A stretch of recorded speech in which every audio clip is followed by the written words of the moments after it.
G'day guys, welcome back to Supercoach with DR and welcome to my final team reveal. We're only 3 days out from the start of the season and I don't know how you're feeling, but I don't think I've ever felt like this before. I'm still tossing and turning between 50-50 decisions, and even when it comes to my structure, I've just made a bit of a late change here, but I do have some contingency plans, plan A, B and C, all the way up to Z, I think. But I don't think you want to have too many contingency plans because you just confuse yourself. But depending on whether or not a couple of these rookies in particular do come through, yeah, I may change a couple of things here and there, but some may view this as a safe team, others as not a safe team at all. It may be a little bit controversial, but yeah, I will explain some of the method to the madness as we go along. But look, I had a great chat with Janeth last night, so make sure that you check that out. I have uploaded that today. Had a great discussion. There's some absolute gold in there. Made me really think about my side. I did add maybe a player or two that he recommended, and yeah, I've just been really tossing and turning lately, but you do need to land on something. And I'll start with the first player in my defensive line. Now, this may be a little bit controversial because of the fact that, well, it's not necessarily the player that I'm selecting, but probably the players that I'm going past. So I'm going to skip the Seagull. I'm going to skip Stewart, who I really do like. Injury in the preseason concerned me a little bit. This was a man that I did have in my side about an hour ago, Jack Crisp. I'm skipping him as well. Look, I'll just get to it. It's going to be Jaden Short. Now, Jaden Short, I think, is an absolute lock at this stage. We all know the reasons why, so I'm not really going to go into great detail about a selection like Jaden Short. We know that he can accumulate the football. Look, Mr. Preseason, as I mentioned with Janeth yesterday, he did, in a way, fool us, I think, last year. I was expecting a higher average than what he delivered by season's end anyway, but I think at 535k, now Hooley's out of the side. Yeah, Jaden Short's got a perfect role for Supercoach. They want to get the ball in his hands. His kick to handball ratio is absolutely insane. So I think he's a pretty safe pick this year, particularly at the price I said. Jaden Short is going to be my D1. Now D2, this man, I wish luck on him this year. It's Lockie Whitfield. Soft tissue injuries aren't really concerned with Whitfield. They are just weird injuries. What's a weird one? A termite bite to the eyeball. Let's give it that one, or something strange. Something often happens with this man. But look, I think with his ceiling, his scoring history, he can play anywhere around the field and still score pretty well. I'm willing to take the risk this year. 502k. That's a really, really nice price when we're paying around the 570, 580 mark for your crisp, your rich type selections that really haven't had the scoring history that this man has had before. So Lockie Whitfield is going to be my D2 going into this season. Now the next man I wasn't really on in the preseason, but blokes like George have really recommended him. Janeth on the channel yesterday as well also recommended this guy as a pick, and it's George Hewitt. Now the risk is having him, I don't think the risk is having him in your side necessarily, but the big risk is having him currently at D3 for me. Now why do I like the pick? Well, he's a contested beast, loves to tackle. Now I think there's some more meat on the bone with that score that he got in the last practice match, because I'm pretty sure he only had the 2 tackles, and Janeth did mention yesterday that he had around 12 or 13 in the final when playing for Sydney last year, so he does really, really like to tackle. The other thing that he mentioned, which is a really good point on the Hewitt selection, is that there are some similarities between himself, Took, Miller, and also Guthrie, and that's a fact that they've all been taggers before, so that was a really nice piece of info that I got. Now, we're not saying in any way, shape or form that Hewitt's going to reach those levels this year of a Stook. I was having Steele and Took on my mind at the same time because they're so similar, aren't they? Those two players. So I'm not saying that he's going to get to that level in particular this year, but I think that he can get to 100 to 105 average, and that's good enough for me by season's end to have him as a D6. Now, even if he goes around the 95 mark, I'll still probably lock that in as my D6. Now, I'll be probably leaking a few points here and there, but I really do think that that's worst case scenario. And when Walsh does come back into the side, we know that that's obviously a big concern with these Carlton midfielders while he's not in the side. I don't think Hewitt's going to be the man that gets pushed out. They brought him in for a reason. I think that's to play in the middle. I think someone like a Kennedy, even a Chera may go out to a wing, for example. So I like the Hewitt selection and I like the price. Also got DPP, which I think will come in handy for us as well. Now, the next selection, again, I wasn't really on. Now, This bloke is basically my Kitty Coleman replacement. I was massive on Kitty Coleman, around the same price point, but I have gone who I think is the next best option, and that is Heath Chapman. So again, I really like his role, that interceptor down there at Fremantle. He is still pretty young. We haven't seen any sort of premium scoring history before, and we're not really expecting that at a price. Well, maybe we may be expecting a nice, someone like a Cogs, a premium scoring history before around this price point. But with Chapman, I think that the role's there for him. Now, I'm not expecting huge numbers from him necessarily Supercoach wise. I think he's got the capabilities to push out some pretty nice numbers. But for me, he's just more of a placeholder, a pretty safe placeholder, someone that's going to play every week and someone that does have a little bit of upside. So I'm not looking to make a heap of money off the pick either. I just want him there each and every week. Now, we got burnt with someone like who was it, Jordan Clark last year. He didn't turn out too well, and I'm not expecting Chapman to burn us like he will, like Clark will, because I think he's got a more consistent role there. Wilson's out of the side as well, which I think only helps him. So I do like the Chapman selection. Wasn't really on him, but he's basically a Coleman replacement for me anyway. So the next man I'm a little bit dicey on because of his injury history, but I'm really not sure on the other rookies if they're even going to get a game this year. And with the structure that I'm going with, I think I've got to look to grab this guy. It's Mitch Hinge. So the main concern is his shoulder. He hasn't even trained this week. So I do have other contingency plans if Hinge doesn't get up, but I think that I would like to have him on field. And at 180k, it is a risk with his shoulder, but with the scoring power that he's got, and I'm not saying it's elite scoring power, but it's solid, I think that I'll take that because I think he is best 22 when he's obviously fit and firing. Now, they do have a few injuries going on there at Adelaide at the moment, so I think if he gets up for round one, I am going to select him. A bit of a risk, I know, but I probably only need him to play up until round 6 or 7. I'll explain why a little bit later in the video. The next man, I have to keep on looking here because I'm just making constant changes to this side, but I need to keep flicking to my piece of paper. I've actually got this team written down here. I think most people have this man, and it is Paddy McCartan. So what you'll notice here is that I don't currently have any first-year players on my field. Now, Paddy McCartan obviously hasn't been in the system for a couple of years now. Former #1 pick. Saints would have been spewing because obviously they could have got Christian Petrarca, but I suppose everything's gone a big circle. They now have Jack Steele. But this bloke has really shined, I think, during the preseason. And when I say shined, not pushed out 100+ type numbers, but really displayed a good ability to play his role, I think. I think playing down back now, that's less of a risk of some of those knocks that he may have received playing as a forward. We're not saying that he's completely safe now. It is a bit of a risky selection, but at 157k, I think his job security is really great. He's got that DPP, which I think for me personally will come in really, really handy. Quarter of the way, halfway into the season. So I'm really happy with the Paddy McCartan selection, and I think he should be pretty much a lock in everyone's backlines at this stage. The next man here, again, I don't even know if this bloke is going to get a game. It could be a Gibcus, and I will have the money left over to be able to go up to a Gibcus, but I'm going to get Josh Sin in for now because I rate his scoring power higher than I do with someone like a Josh Gibcus. Now, the issue with Sin is the fact that there is a bit of competition. It may be hard to crack into the side, but I do think that he definitely will be in the side at some stage. Now, if he's not, I'm not really sure if I'm going to be comfortable running with him, a non-playing player in round 1 at 157k. I'm not sure about that. As I said, I can probably go out to a Gibcus. The only trouble with that is that Gibcus plays on a Thursday night and Sin plays one of the later matches in the round. So that may be impossible to actually find out. So I may need to make that decision beforehand. But at this stage, I like Sin more as a selection. Would he come in as a sub on his debut? I don't know if Kenny's going to be that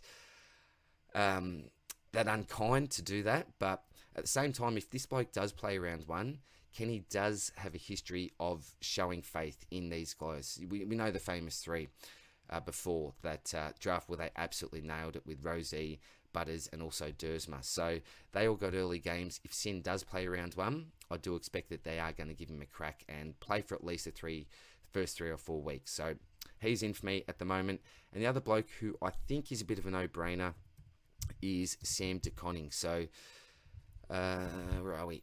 De Koning. DPP status actually surprised us all, I think, with his score. not on in the last practice match. So I think his job security will be okay. Janice seemed to think that he will still play in the same side, even with Henry. We're not sure about that. We don't know what's going to happen, but a lot of teams are running with this bloke at the moment.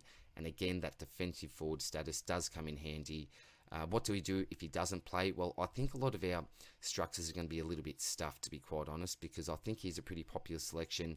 Look, I'm banking on him playing in round one. Hopefully he does. I'll be pretty surprised if he doesn't after his showing on the weekends, but certainly a bench option for me. I wouldn't want to field him. The other blokes that I've got here, Hinge, McCartan and Sin, I'd be pretty happy to field, I think, at this stage, but not someone like DeConning. And Gibcus, I wouldn't really want to be fielding either, but I do have the option to get him in if I'd like to. So that is the back line, looking very, very weak, and to be quite honest, I am uncomfortable with it. With the team I had previous, basically what happens is either a Chapman or a Hinge turns into either a Seagull or a Jack Crisp. So that may be the safer option, but yeah, we'll get into the midfield now. So here we go. Here we go. Let's see who I've gone with here. Now, you all know who my M1's going to be, and if you haven't got this bloke in your side, you're absolutely nuts. I don't think you can be serious about playing the game. It's Jack Macrae, and I'm not even going to talk much about him because his history should suggest why you should just lock him in. He's the ultimate vice captain going into this year, plays a lot of early games. Even on the, during the last practice match, I actually was at this game. The bloke had 10 tackles, and you could say that other people weren't trying. They were going in second gear, but even Jack Macrae, if he was going in fourth gear, even third, pushing up to fourth, I think that's a good sign. He's really hungry and he wants it. I can't see any reason why this bloke will go backwards. Now, look, you'll be able to get him at a cheaper price, but one thing that Janeth did mention when we were having a chat yesterday is that he only went down 50k last year. So at his lowest price point, you would have got him 50k cheaper. So he's not really one of those players where you can just wait for him to go down and get him at a juicy price. The chances of that happening are actually pretty low. So just lock this bloke in and basically put him as your vice captain each week. I think he's just a really, really easy option. Now, the next bloke here, and this is one of those things where I go back to just backing my gut, doing what I really wanted to achieve in the preseason. I was going to fade him, but I just can't do it. It's Jack Steele. I didn't have him in my side during the last couple of days, but I have I come back to my senses? I'm not too sure when you look at my backline there, to be quite honest. But I really do like this selection. He's just one of the ultimate locks, I think, in the game. If you look at his first 4 rounds, it's a really, really juicy fixture. With some of the teams that he plays, you're just expecting a big score, a great captaincy or vice-captaincy option, I think, and he's not one of these blokes that you want to be waiting for him to go down, hoping for a bad game. It's really tough betting against someone like a Jack Steele, so I think that I'm just going to lock him in from the start. Now, on the flip side, the Magic Gnome, great person to follow on Twitter, really good bloke as well, did post some numbers of his averages when he was playing these teams that he comes up against in the first 4 weeks, and they weren't really glowing numbers, so that may be something to take into consideration if you're really on the fence about whether or not you're going to start Jack Steele. But for me personally, yeah, I've just got him back into the side because I just really, really rate him as a player. And talk about rating someone as a player, this bloke, and I said this when I selected my first team when the picker came out, was my first selected midfielder. It's Tuke Miller. I've got man love for him, the hardest playing player in the competition. I almost, muddle my words because I think I get a little bit flustered, a little bit flooded when it comes to Tuke Miller. I think I blush because I really, really do love this man. The ultimate man crush, because he just does everything that I love to see in an AFL player. The run, the work rate, the everything that this man does. I love him. Can beat a tag. Will they even tag him? I don't even know if they will. Would not be surprised if this man ends up as the #1 scorer this season. So I love everything that he does.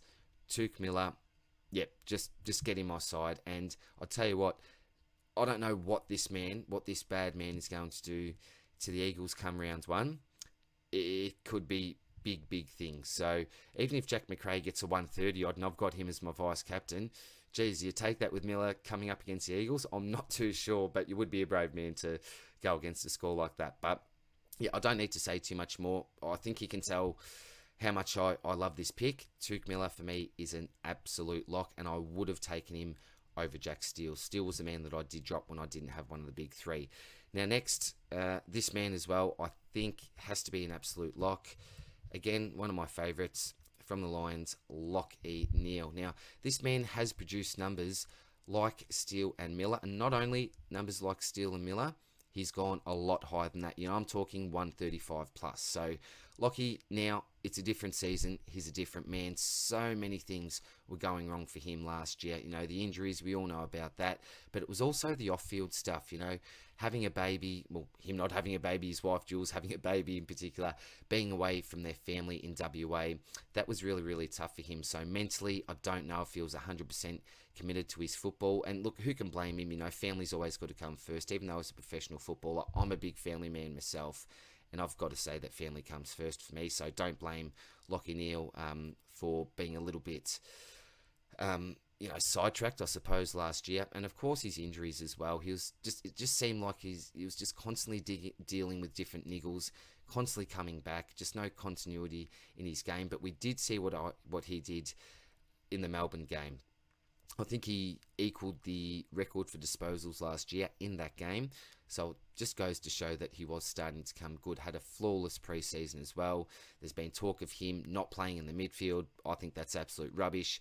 He should be our number one person that we have in the midfield attending the CBA. So he should have the highest CBA rate, I think, for the year out of all players at the Lions.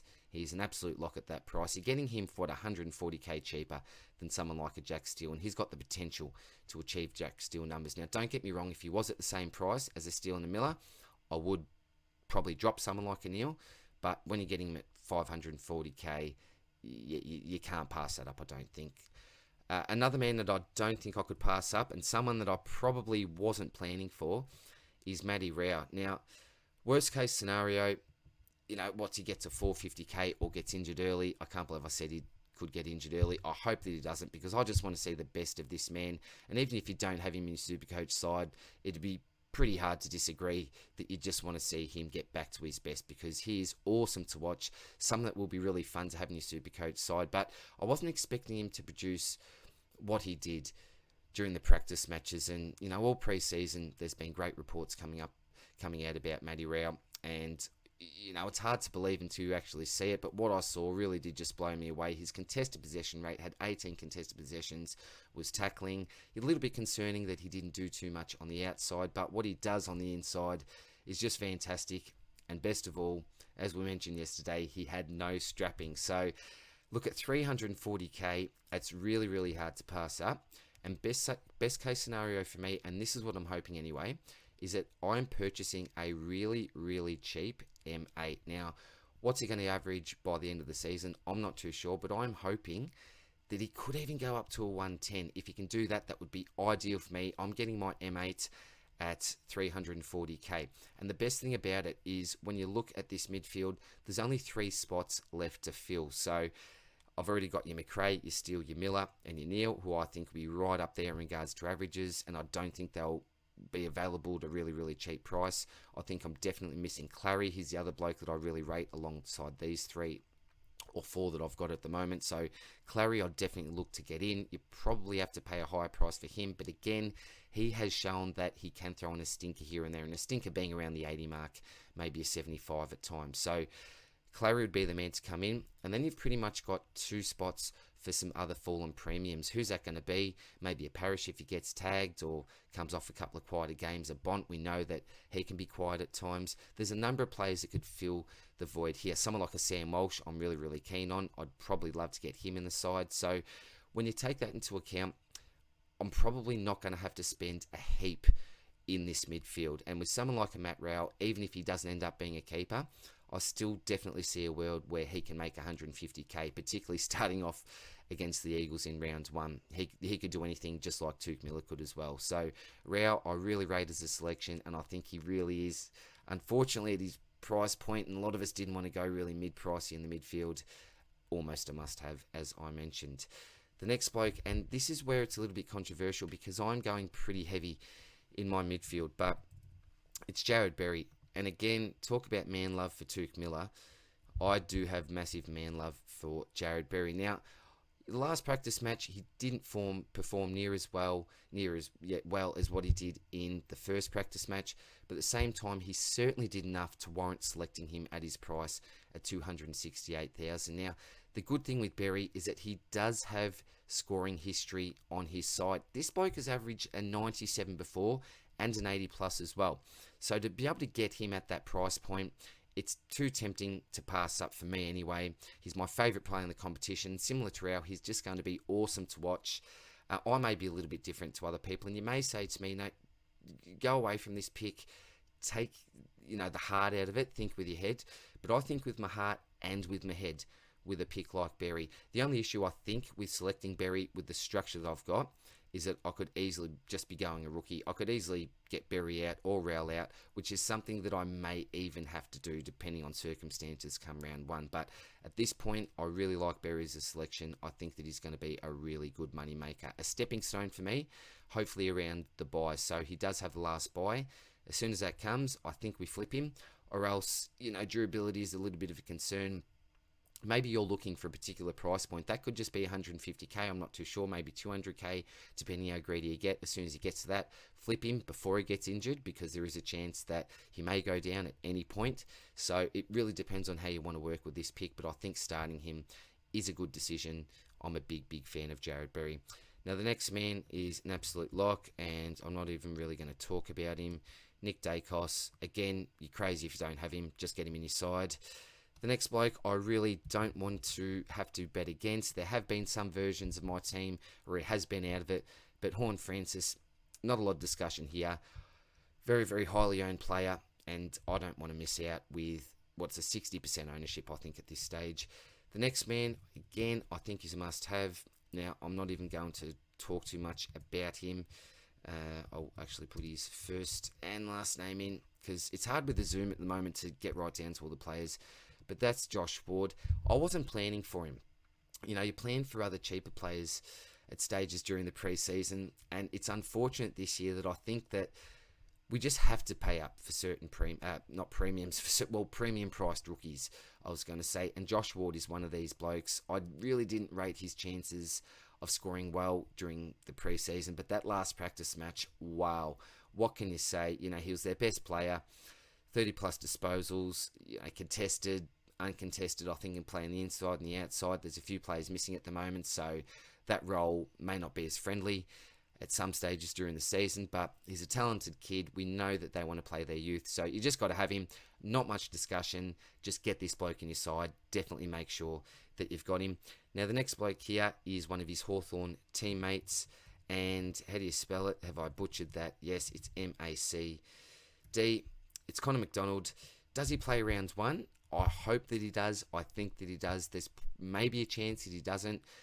Now, he's more of a bench option for me, and I think that lots of people will have a Dylan Stevens. Now, he's been the rookie that I haven't been able to fit in, and I would really, really love to fit him in.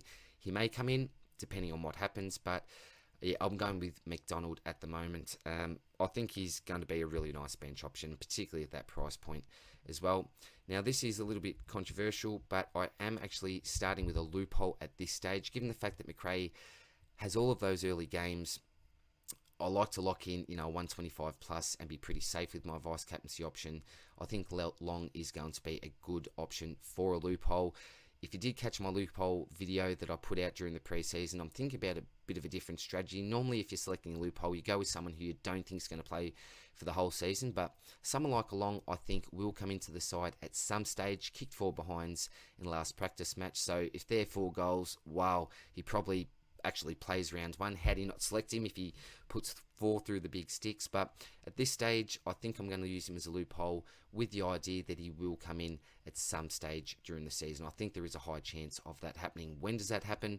I'm not too sure, but we know that the loophole normally works itself out, and it will again this season. But I do want to have that option, at least in the early rounds of the season, to try to maximise my scoring potential on ground. So that's midfield. Probably gone a little bit heavier than others. Let me know what you think. Into the rucks. Now, this is chopped and changed so often as well. But at the end of the day, I've decided to go a little bit safer. I'm going with Maxi Gawn. And look, I'll just go straight to the other player as well, because you know who it's going to be. It's going to be Brodie Grundy. Grundy I'm not going to talk too much about. I think that basically every side that I've looked at during the preseason has this man locked in. So I don't think it needs much discussion. Looking really, really good. Shed some kilos.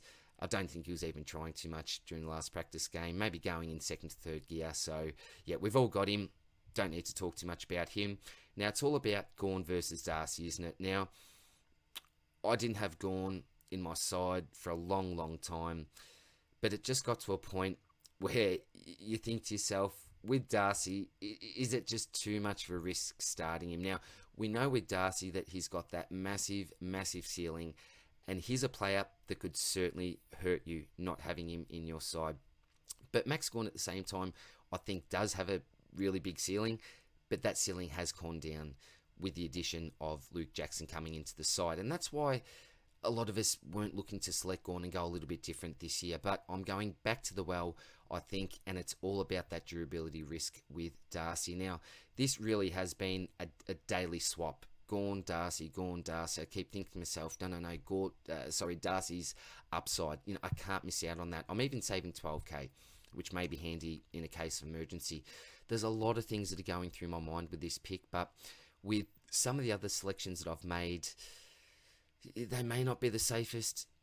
I just think that it adds another layer of stress going with someone like a Darcy, and Max Gawn, I think, just provides a little bit more durability.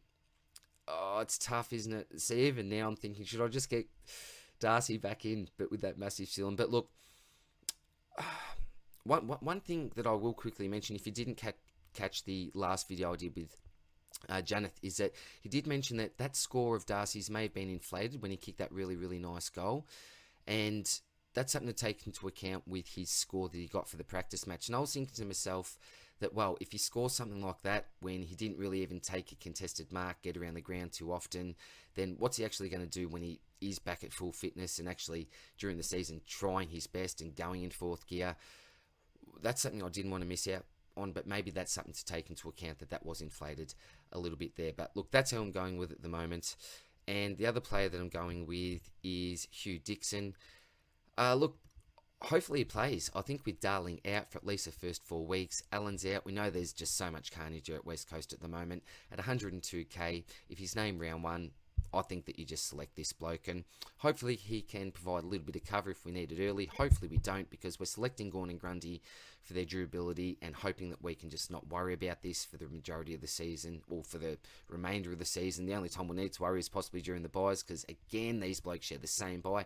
It's the same every year, isn't it? All the ruckmen share, the good ruckmen anyway, share the same buy. But with Hugh Dixon, I think we just select him at 102k. You could go with Hayes as well if you feel that way inclined, but they're the rucks. And now into the forward line. So, who are we going with here? Everyone should have this bloke. It is Mr. Josh Dunkley. Again, no discussion needed with Dunkley. You just select him. He's that pillar, that really safe pillar with a massive ceiling that you need to select in your side. Could be one of the best midfielders of 2022, to be quite honest. At 558,000 DPP status, he's an absolute no-brainer. Just get him into your side, pretty much. Now, the next bloke as well, I think is ready to absolutely explode. He's going to get more mid-time. He's shown us already during the preseason that his scoring potential is off the charts. When we actually see the best of this man, it's just going to be uncapped, his scoring potential. But it's obviously Zach Butters. I just think that he can do everything, even when rested in the forward line. And look, I'm not really sure what that split's going to be, but I'm really assuming it's going to be more of a midfield split. But even when he does rest in the forward line, he can still be damaging, still hit the scoreboard. I just absolutely love him as a selection, and he should be an absolute lock in everyone's forward line. So I think it's going to be pretty much cookie cutter going with Dunkley and Butters, but this is where it gets a little bit controversial. Now, again, I'm going back to some players that I was pretty keen on during the preseason. I was really keen on Isaac Heaney for about a month, but now, after what I saw during the practice match, I've been spooked. But maybe, do you know what?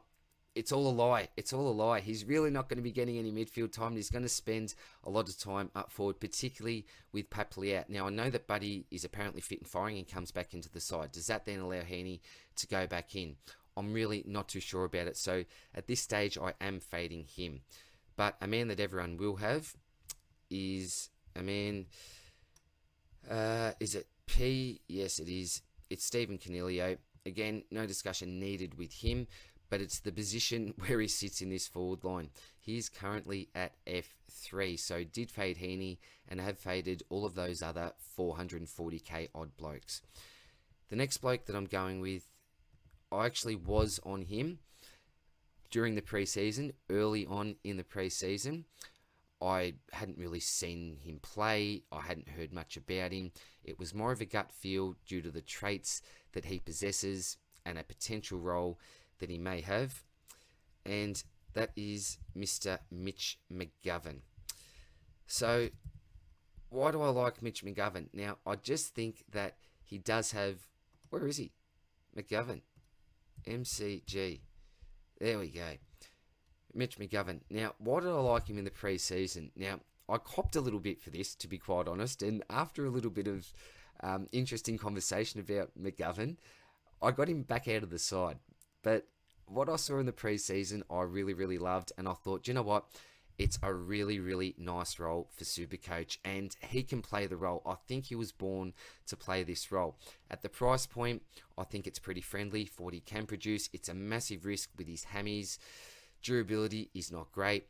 Scoring history, again, is not great, but we've never really seen him play in this role before. And what I did see in the preseason in regards to scoring, the first one was about a 70 odd.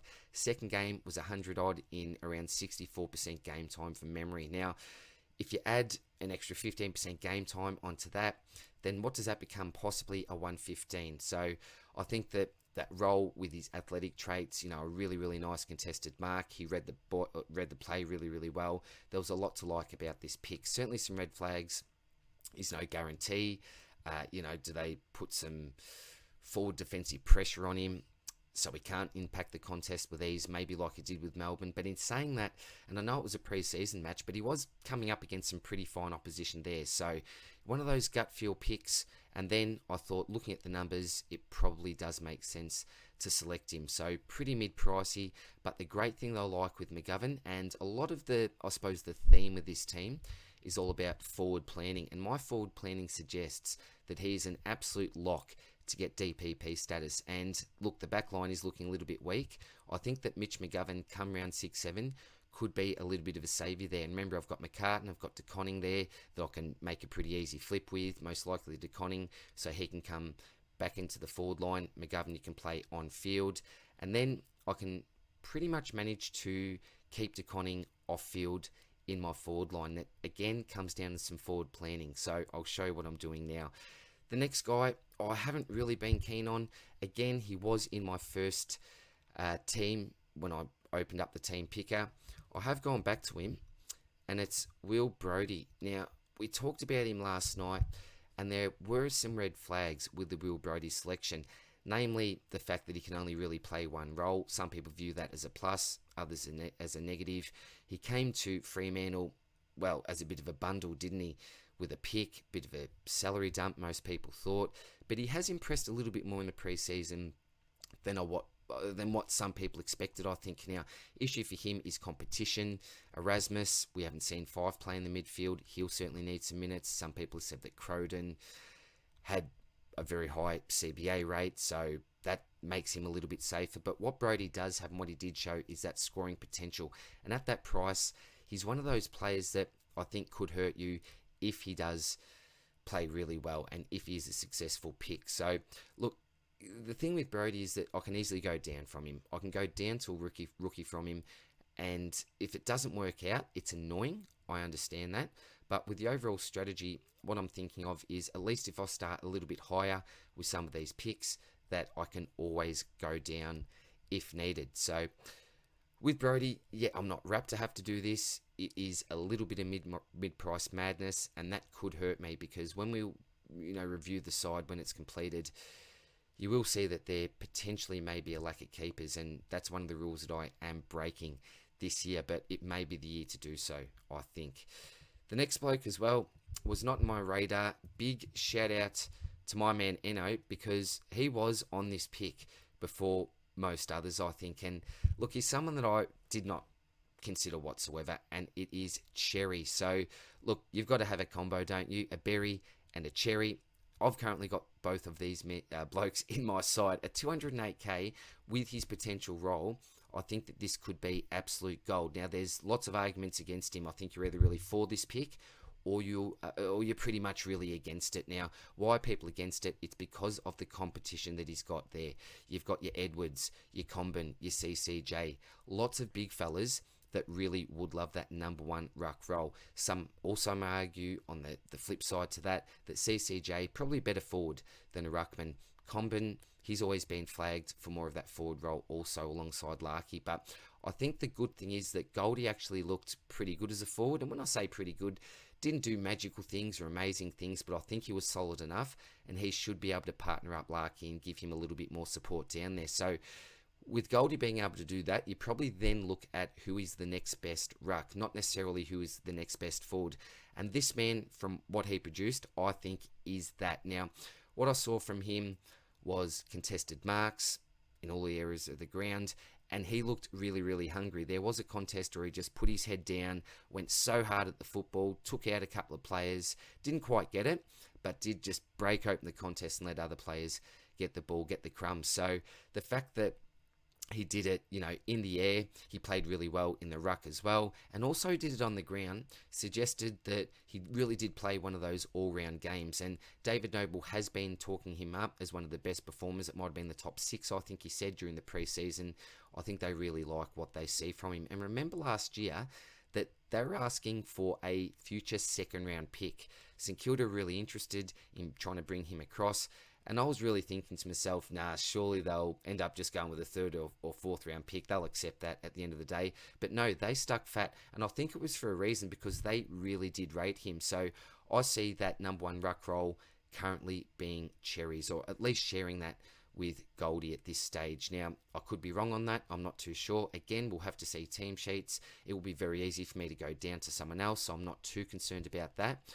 But if you don't have him, he does have this role that I'm expecting him to have. Don't be surprised to see him get to 450k. It may be a bit of a big call, but that's the upside that this pick has. And the downside is pretty much that he doesn't play and you wouldn't select him. I think that's what it comes down to. Do they play him, Goldie, and another one of these big blokes? Maybe that would concern you a tad more. But for me at this stage, if I see him playing round one, he's an absolute lock in my side. Now, I am going really deep here, aren't I?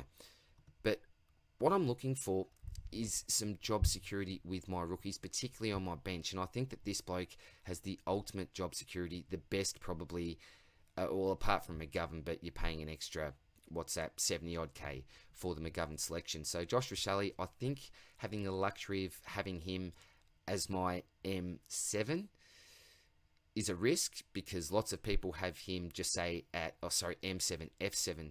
I don't know if I said M7 then. I'm mixing up my words. It's getting late into the night here. But having him as my F7, I think may be handy compared to other people that have him maybe as their F5 even lots of people have him as their F6.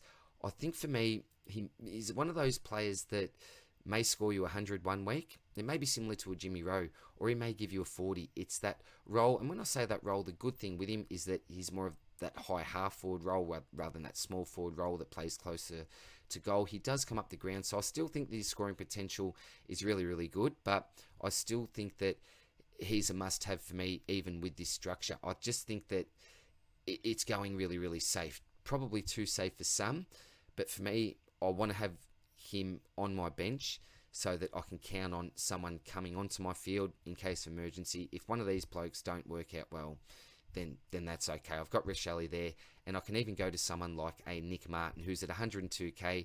If he plays round one, again, I've got some big decisions there, but even what I might do is, because you may be worried about someone like a Martin's job security, even keep this, play someone like a Brody for the first 2 weeks, see how that pans out, and then I'm more than happy to use a corrective trade before the price rises.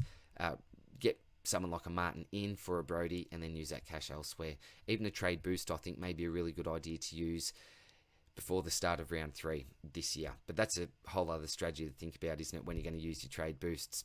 And last man here, I think that he's going to be a really popular selection, and that's Jack Hayes. Look, it could be someone like a Nick Martin, but I think I really want that DPP swing with Dixon. And again, I think a Cherry will be someone that has that DPP that can link up with someone like a Dixon. You can have your Hayes up there. It really does depend on where you want to go, but at 102k, I think it's going to be really, really hard to pass him up. Looking good. Does he have the role when Ryder comes back? I'm really not too sure, but yeah, maybe more of a forward, but can also chop out in the ruck, obviously. I think if he plays round 1, he's an absolute no-brainer. If he doesn't play round 1, which I think would be a pretty big surprise to most, then you may be in a little bit of trouble if you don't have any other cash in the bank, if you are already going with someone like a Nick Martin and you've already got a Dixon as well. So, yeah, it may be a little bit of a risk going with too many 102k players, but yeah, it just depends on how many risks you want to take. The issue is going to be that many of these popular rookies are playing some of the later games. We may not have the info as early as what we need to make particular decisions. But that is aside, I'll zoom out so we can see it as a bit of a whole. I'll save it before I lose everything. Save team, and then hopefully that'll come up and you'll be able to have a bit of a better look at it. What else am I know? Yeah, so look, what I'm hoping is basically is that my defence will be strengthened by round 7 with McGovern being able to come back. Look, it is a big risk here. I don't have someone like a Crisp, for example, or a Seagull. I suppose what I would do is I'd have to fade someone like a Steele, which would really, really hurt me, get a Dylan Stevens in, then go probably a Sin or a Hinge up to that Jack Steele selection, or else I could also strengthen the forward line and maybe chuck a Heaney up there. Look, it is a little bit of mid-price madness, and look, having Ward, Rochelle, both at 180k, Sin at 157k on my bench, which, hey, may even be a Gibcus. I do have the money to go up to a Gibcus if I need, because I'm really not sure about Sin. I think that Gibcus does play round 1, but if I can help it, I don't really want to select him. So, yeah, having the money there, that makes me feel a little bit better about currently having Sin there, I suppose. But it's a heap of money to have on the bench, isn't it? So if you think, if I take that away, if I went with cheaper blokes there, then I could maybe upgrade to another premium somewhere. The midfield, it's really heavy, isn't it? So, yeah, that's where it's a little bit controversial. Others may say it's a really safe team, as I've mentioned a couple of times, because job security should be okay. You know, having someone like Rochelle on the bench, your Ward on the bench, that means that if there's any carnage on field, that at least you've got some nice guys or some blokes with high scoring potential to possibly come onto the field. And, you know, I've got some DPP there. So that could be a bit of a safe thing, you could say. But maybe it's not too safe. And you think that it's unsafe in the fact that, no, you're leaving too much money there. You need to have much more scoring power on your field. But, yeah, it depends on how you want to go about things, doesn't it? You know, a Heaney may come in. I'm not really keen on too many of the other forwards. Again, I'm not too keen on Brody, but with the money that I sort of have left over, he was a man at that price. And I've sort of got the luxury, if one of these guys don't work in particular, of going down. It could be a Baldwin, it could be a Martin, it could be a McEntee, it could be anyone that presents themselves in the first couple of rounds. I do have that luxury, I think, which, yeah, it does fill me with a little bit more confidence about the mid-price madness that I'm going with. Now, I'm expecting Cogs to be a keeper, so there's 3 there.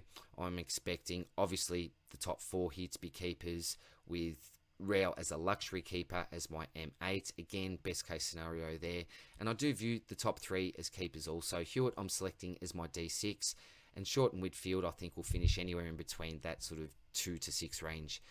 Anyway, I am fading, as I said, your Crisp, your Seagull, and your Stewart. They're obviously the 3 blokes that I would love to get in at some stage. Aaron Hall, a little bit more dicier with that selection, given his hammies now.